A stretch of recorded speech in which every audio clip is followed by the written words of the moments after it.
A PL das offshores é um assunto que tem deixado muita gente preocupada, intrigada, o que vai acontecer, o que muda. Então hoje nada melhor do que trazer um especialista nesse assunto. Estou aqui com o Rodrigo, CLO da BPTEX.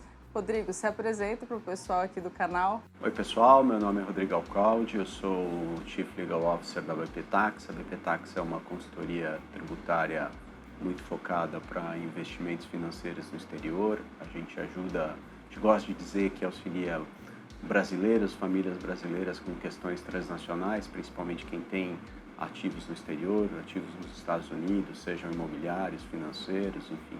A gente é uma empresa hoje com 7 escritórios em 6 países diferentes e estou aqui para ver se consigo ajudar os teus viewers.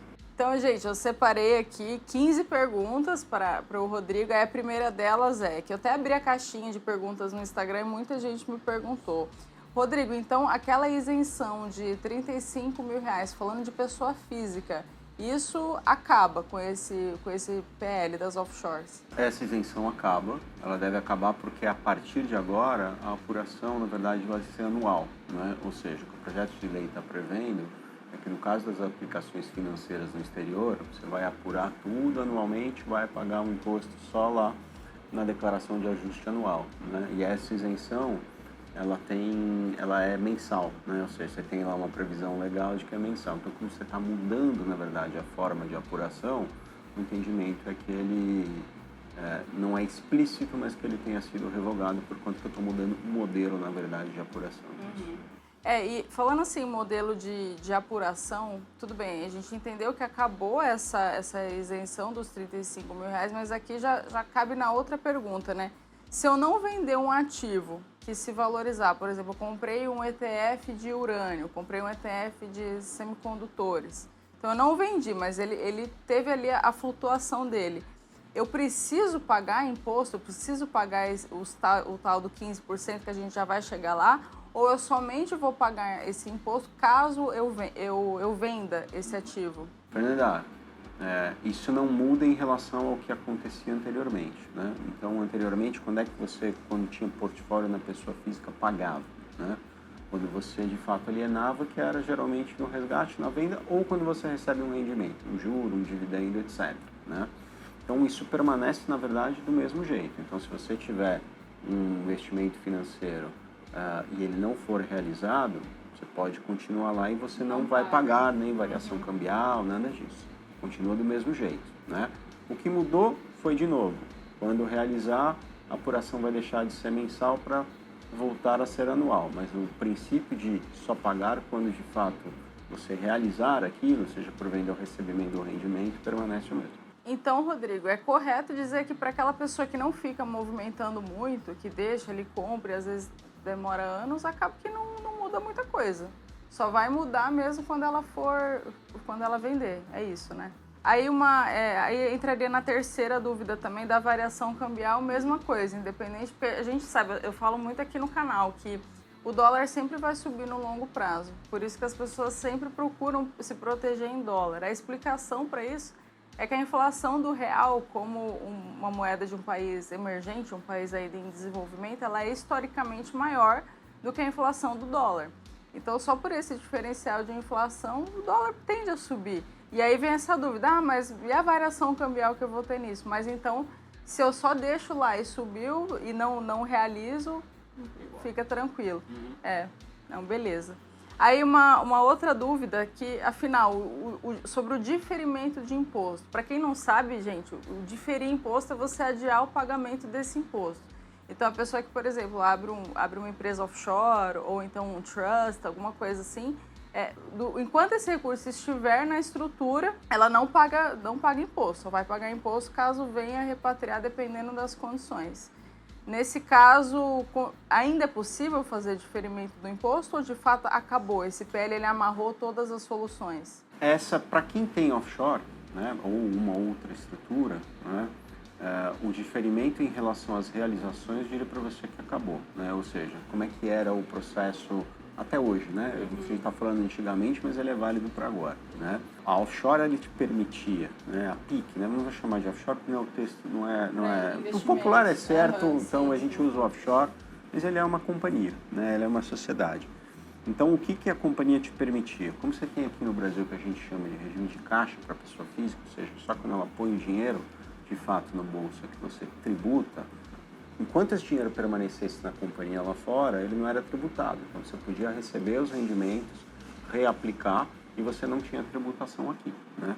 A modelagem que o projeto de lei está fazendo é justamente capturar esses rendimentos, ou seja, acabar com o diferimento em relação aos investimentos que sejam realizados. Então, ele bota na mesma caixinha quem tem portfólio na pessoa física e na jurídica, né? Então, isso passa a não ter mais, de fato, diferimento em relação àquele rendimento. Acho que já vale falar que aí tem uma outra questão, né? Tem todo mundo falando, olha, mas ele vai, neste caso, tributar a marcação ao mercado do ativo, né? Ou seja, se o ativo simplesmente se valorizar dentro da offshore, ele vai ser tributado, é o que a gente chama de ativo líquido, né? Que não foi realizado ainda. A disponibilidade. Que não tem a disponibilidade imediata, né? E essa é uma questão que a gente vai aprender um pouco nesses 6 meses, porque o que a Receita está propondo? Ela está falando, olha, ou pelo menos esse é o desejo que me parece ser o da Receita Federal, né? Se você tiver uma empresa, uma sociedade, uma offshore lá fora, e você optar por o que vem sendo chamado de modelo opaco, ou seja, você vai só declarar no seu imposto de renda a companhia e não vai declarar os ativos que estão dentro dela, em tese, a vontade da Receita Federal na verdade, não é manter, é tributar, inclusive, o ilíquido, né? Então, essa é a diferença. Vai ser assim? Não sei. Eu acho que não, acho que tem outras interpretações para fazer ali. Não acho que isso está completamente correto pelo texto do projeto de lei, mas, de novo, a gente tem ele nem foi ainda né, sancionado pela presidência, então acho que tem aí um tempo para a gente entender se é isso mesmo ou não, né? E tem uma outra hipótese, que é claramente o que o governo quis fazer, olha, que vai ser a hipótese do transparente, né? O que é o transparente? Você vai abrir o teu portfólio, né? Vai dizer exatamente o que cada um dos ativos significa dentro dele, e se esse ativo for realizado, se você resgatar, por exemplo, um fundo que está lá dentro, aí você vai apurar se tem ganho em relação a esse fundo, e isso vai fazer parte do lucro da companhia que vai ser tributado depois, né? Agora, neste modelo de transparência, se você tiver um ativo que você não mexa durante o ano, ele não vai ser tributado. Então, esse é meio que a troca ali, o trade-off que o governo quer. Olha, se eu fizer o modelo opaco, eu vou querer te tributar o ilíquido, e no modelo transparente não.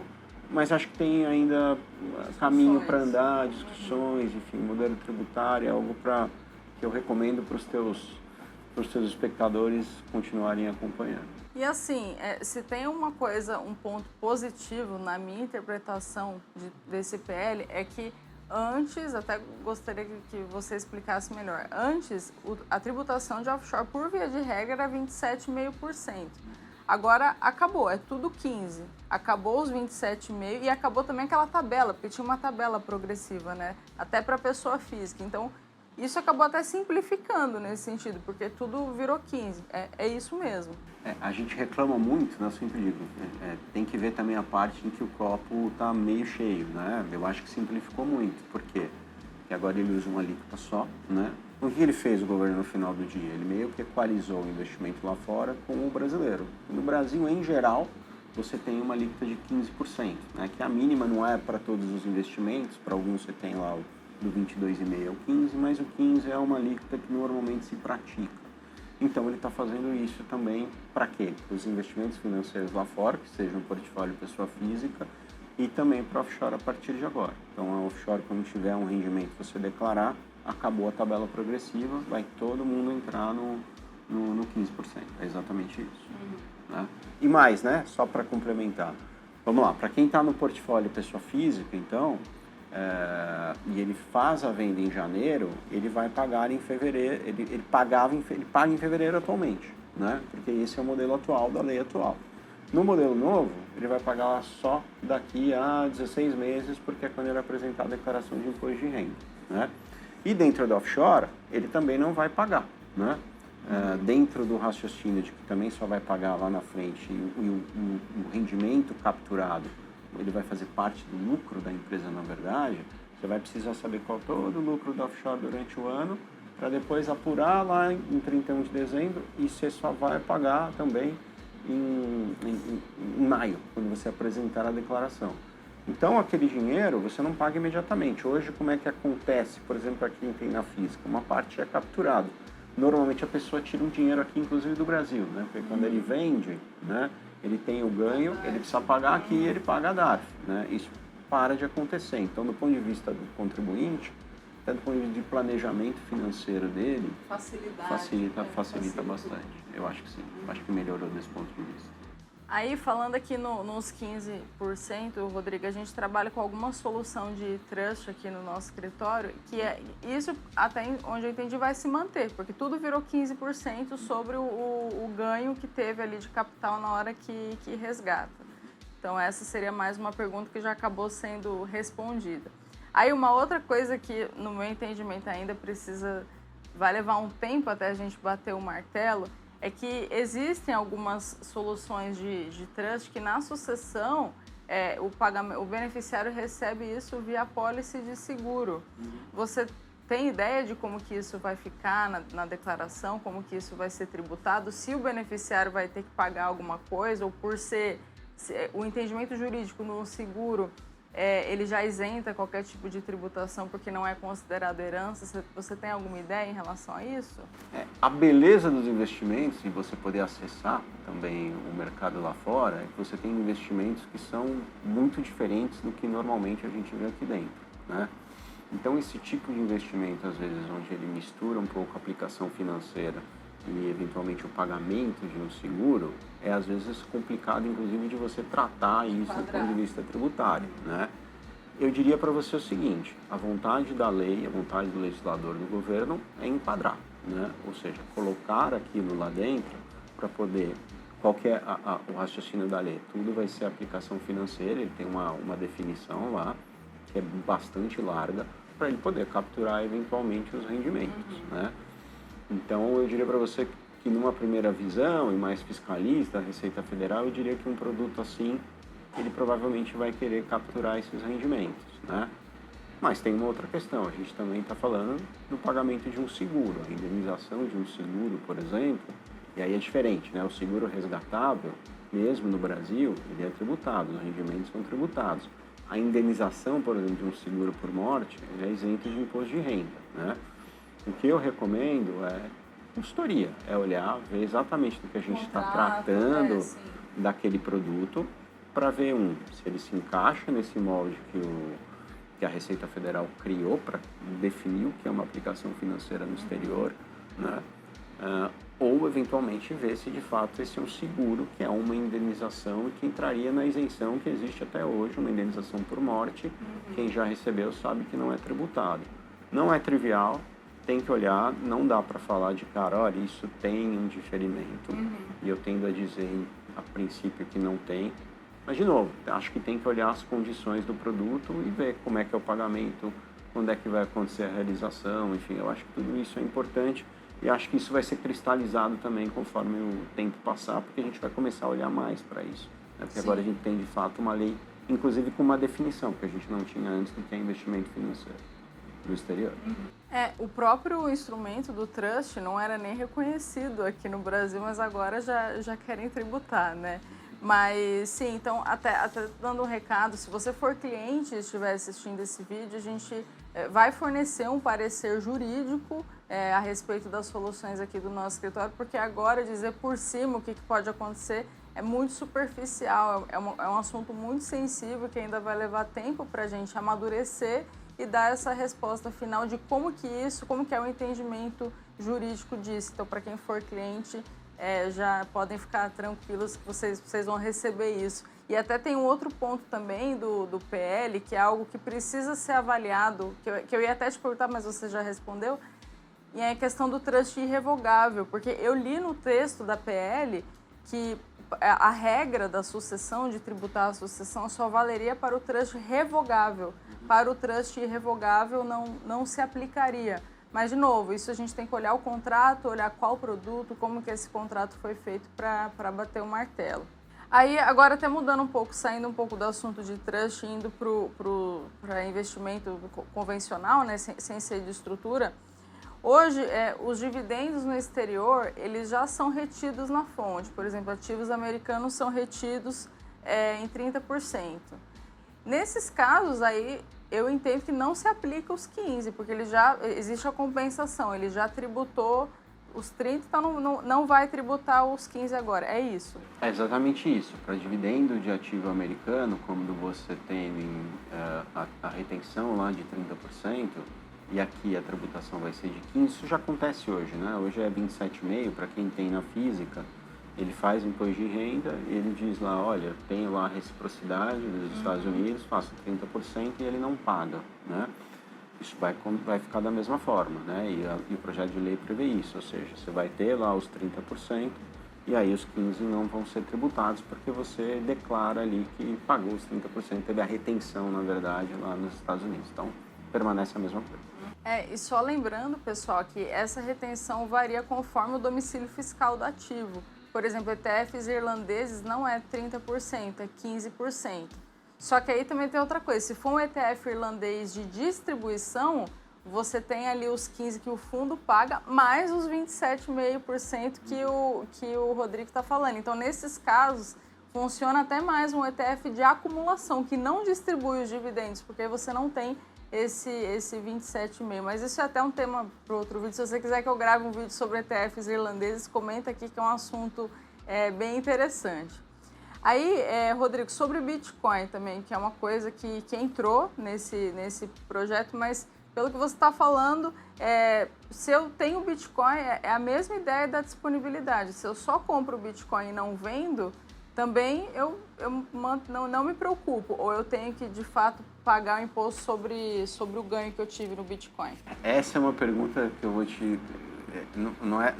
Não é querer fugir da pergunta, mas é que, de fato, o projeto de lei ele está definindo que o estabelecimento do que é o ativo virtual vai ser feito pela Secretaria da Receita Federal. Essa é uma questão tão complicada que o próprio legislador ele se esquivou. Ele falou, não, vou deixar isso para a Receita Federal e a Receita Federal vai determinar. E por que isso? Porque dentro da definição de aplicação financeira, ele coloca não só o ativo virtual, e assim que ele define, ativo virtual, onde eventualmente entraria a criptomoeda, como ele fala da própria carteira digital e do rendimento e da variação da moeda, na verdade. Dentro da carteira. Exato. E no ativo, né? E eu acho que tem definições incorretas aí, inclusive. A gente tem uma lei recente, né, sobre criptoativos, que é de 2022, tem manifestações de Banco Central, enfim, que claramente não tratam ele como um ativo financeiro e a lei está querendo colocar aquilo lá dentro e está, inclusive, acho que, colocando, por exemplo, variação de moeda, né, que é um conceito meio estranho até para o ativo, né, mas a Receita Federal quer capturar isso. A gente vai saber isso quando? Quando a Receita, de fato, colocar o que é o ativo virtual lá dentro, ele não sabe o que vem, né, porque aí você tem ativos de uma série de naturezas diferentes. Tem que esperar um pouquinho mais, porque é o legislador que assim determinou, e acho até que talvez seja melhor. A gente tem na Receita Federal gente lá que entende do assunto, né, e talvez consiga navegar isso melhor. Então, aguardem um pouco, eu acho que é prudente. Até uma outra pergunta que viria em seguida é justamente sobre as stablecoins, mas entendo que se enquadra na mesma premissa de criptomoedas, porque a Receita não tem essa diferenciação do que é stablecoin, do que é altcoin, do que é Bitcoin. Mesmo que na teoria a gente sabe que é muito diferente, são coisas muito distintas, ainda não tem essa definição e por isso teria que aguardar. Aí um outro ponto também é para as empresas porque assim, quando a gente fala de offshore, a tradução é tudo que está fora da costa. No caso, a empresa offshore é uma empresa que utiliza uma outra jurisdição, a não ser uma jurisdição fora do Brasil. E aí muitas pessoas usam empresas offshore para investimentos, que é o caso da PIC, da Private Investment Company. Mas no caso, assim, por exemplo, Rodrigo, das empresas de serviços mesmo. Porque eu até sempre dou esse exemplo. Se a gente pega, por exemplo, os bonds perpétuos do Banco do Brasil, do BTG, a gente vê lá, Grand Cayman Branch. Porque é uma prática comum das empresas usarem ou subsidiárias ou estruturas fora do país. Como que fica nesse caso? Elas também vão ser afetadas? Empresas que tenham uma atividade econômica e não só investimentos financeiros, elas não vão ser afetadas, né? Existe até uma regra dentro do projeto de lei dizendo que se você tiver acima de 60%, na verdade, como renda, o que eles chamam de renda ativa. O que é a renda ativa? É a renda de uma atividade econômica que você venha a explorar, né? Ela não vai ser considerada como uma entidade controlada para esses fins. O que é? Ela vai ser uma offshore que não vai se submeter a essa regra. Então, por exemplo, principalmente para o mercado de venture capital, né? Ele não vai ser afetado, até, não só porque os resultados do Brasil eles não vão fazer parte disso, mas também porque eles têm uma atividade econômica.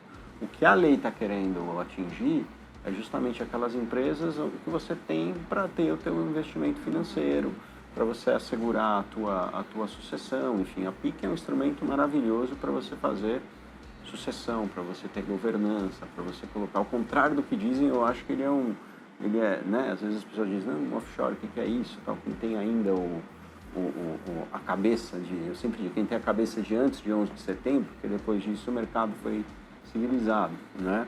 Ele, na verdade, é alguma coisa que ajuda muito, né? Do ponto de vista de novo, da governança, da sucessão, etc. O ativo americano, né? Quem tem aplicação em ativo americano, ele quase que obrigatoriamente, acima dos $60 mil, precisa ter a PIC, né? Então, eu te diria isso, quer dizer, quem tem renda que é ativa, ou seja, quem tem uma empresa de serviço, uma empresa de economia real, digamos assim, ele continua do mesmo jeito. O que é do mesmo jeito? É como se faz hoje, né? Se ele tiver um rendimento lá e eventualmente vier para ele, vai ser o 27,5. Se ele vender esse ativo, ele vai para a regra de ganho de capital aqui, que é de 15 a 22,5. Então, dizendo, renda ativa não se aplica. E, pessoal, até aproveitando para falar um pouco do trabalho da BPTEX, se alguém tiver interesse em abrir empresa offshore, a BPTEX é quem ajuda a gente aqui, quem faz esse serviço aqui para a gente aqui na Guardian.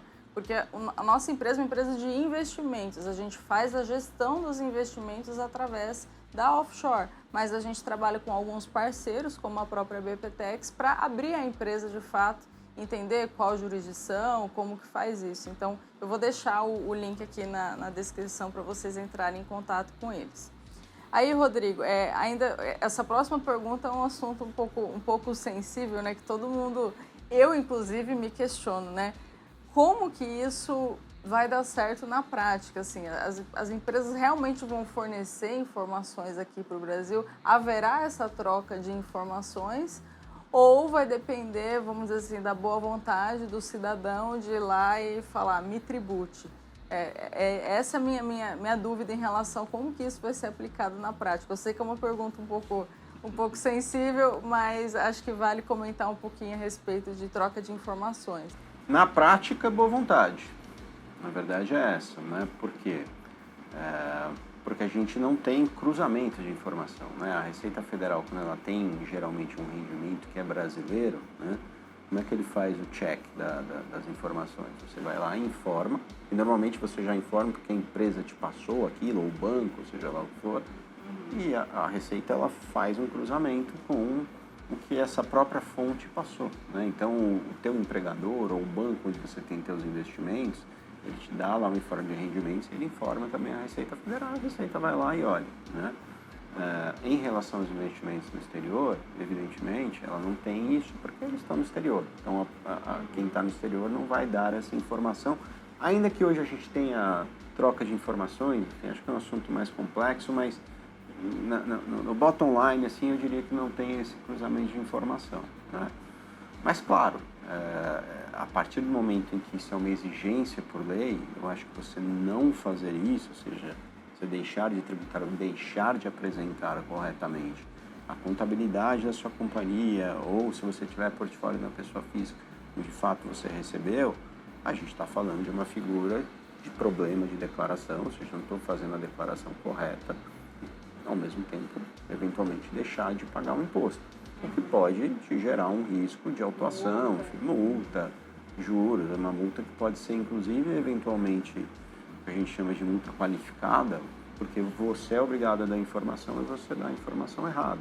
Então, a Receita pode, eventualmente, achar que você está com intuito de fraude, com má fé, enfim.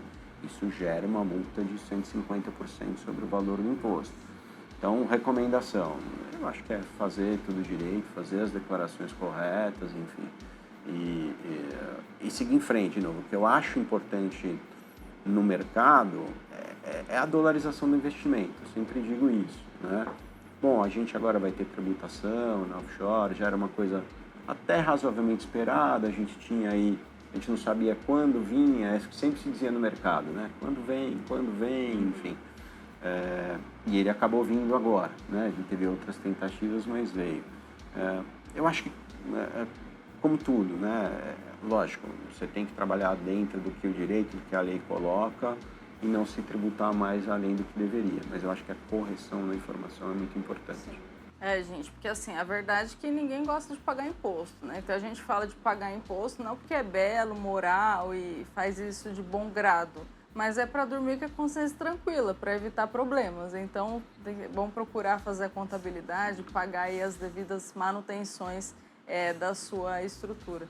Aí, Rodrigo, eu queria saber de você, eu recebi essa pergunta, ainda é vantajoso investir no exterior, mesmo com essa PL? Do ponto de vista de investimentos, eu entendo que sim, porque em questão de oportunidades que você tem fora, em proteção de moeda forte, do risco Brasil, que hoje, assim, a gente vive um cenário de insegurança jurídica absurda, a qualquer momento o governo pode vir com uma medida e uma loucura. Mas eu queria ouvir, assim, um pouco do seu retorno mesmo, como você tem no escritório de clientes e a sua visão como advogado em relação a enviar o dinheiro para fora e manter os recursos dolarizados. Eu diria para você que os nossos clientes estão avaliando como fazer, como declarar, se eventualmente precisa mudar alguma coisa na estrutura, mas não tem ninguém falando vou tirar o dinheiro de lá, né? Eu acho que a principal razão, a motivação é justamente essa. No final do dia, nesses casos, o jurídico, digamos assim, como você estrutura, ele segue a razão maior, que é o financeiro, que é você se proteger em moeda forte, ter um investimento no exterior, uma reserva no exterior, enfim. Então, o que a gente está sendo muito, né? O meu telefone, estou vendo ele aqui, estou sentindo ele vibrando, mas enfim, mas no final do dia é por isso, né? É para entender como é que vai ficar a partir de agora. Tem que mudar aqui, mudar lá, qual que é o melhor jeito para mim, para minha família, o que funciona bem, né? Mas tirar o dinheiro de lá é uma coisa que ninguém pensou, na verdade, né? Por quê? Porque a pessoa também, e acho que você deve ter essa experiência, quando ela se acostuma, percebe a facilidade, o fato de estar... Né?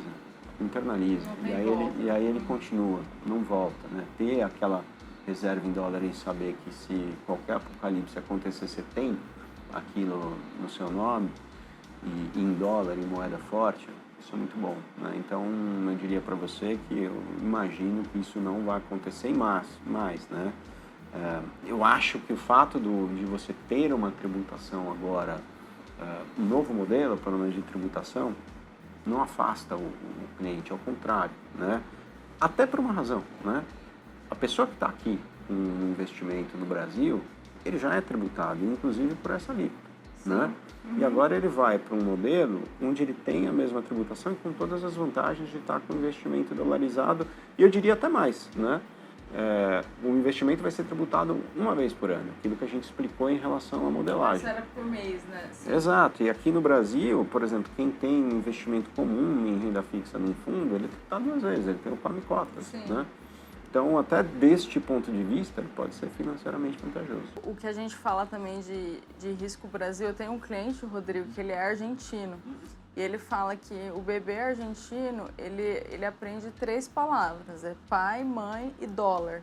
Então ele já acostuma, porque, e se a gente até pegar na história da Argentina, eu estive lá recentemente, nas eleições do Milei. teve o Corralito na Argentina, que foi uma série de medidas tentando impedir a saída de dinheiro. E aí aquele argentino que falou, não, eu vou deixar meu dinheiro em peso argentino porque o governo não quer que eu invista fora.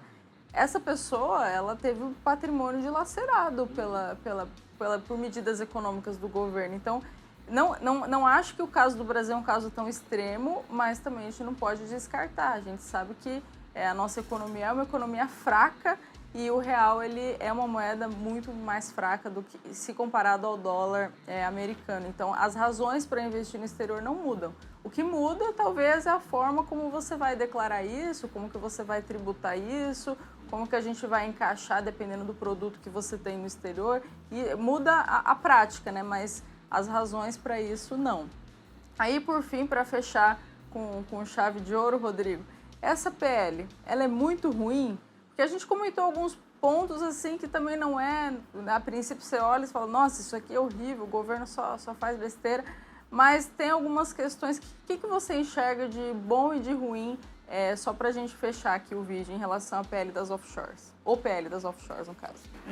Eu não vou falar para os seus espectadores que é excelente, porque pode ter gente que comece a pagar imposto e vai me xingar nos comentários do YouTube, então não vou dizer que é excelente. Agora, de novo, olhando o copo meio cheio, eu acho que tem questões importantes ali.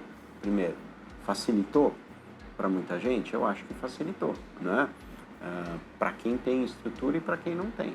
Porque agora ele coloca uma modelagem, você vai pagar na tua declaração de ajuste anual, ela deve mudar, a gente não sabe o que vem, provavelmente muda, vai ter que ter outra aba e tal. Mas torna mais fácil, né? Antigamente era no mês seguinte, tinha que fazer conta, era complicado.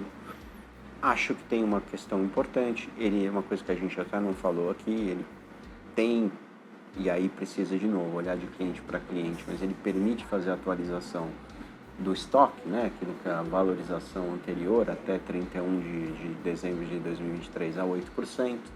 Então, olha, é uma alíquota para quem, e aí de novo, vai depender do perfil, mas ele pode fazer 8%.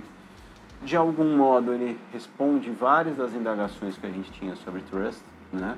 Então, uma das coisas, por exemplo, é ele dizendo, olha, no momento em que o trust pagar rendimentos para beneficiários, isso vai ser tratado como uma doação e, portanto, não vai ser submetido ao imposto de renda, só ao imposto estadual. Antes você tinha uma dúvida, tinha lá uma solução de consulta da Receita, onde dava para entender que talvez não fosse isso, né? Então, eu acho que ele primeiro, né, a gente falando de trust, é o primeiro instrumento, na verdade, legal que a gente tem no Brasil que vai falar de trust, né? Acho ótimo, a gente naturaliza essa figura, tem até um projeto de lei que eu acho melhor, que está no Congresso, mas alguma coisa que pelo menos já define aquilo tributariamente, né? Tem a questão da atualização, eu acho que melhora, enfim, de novo, ninguém gosta de pagar imposto,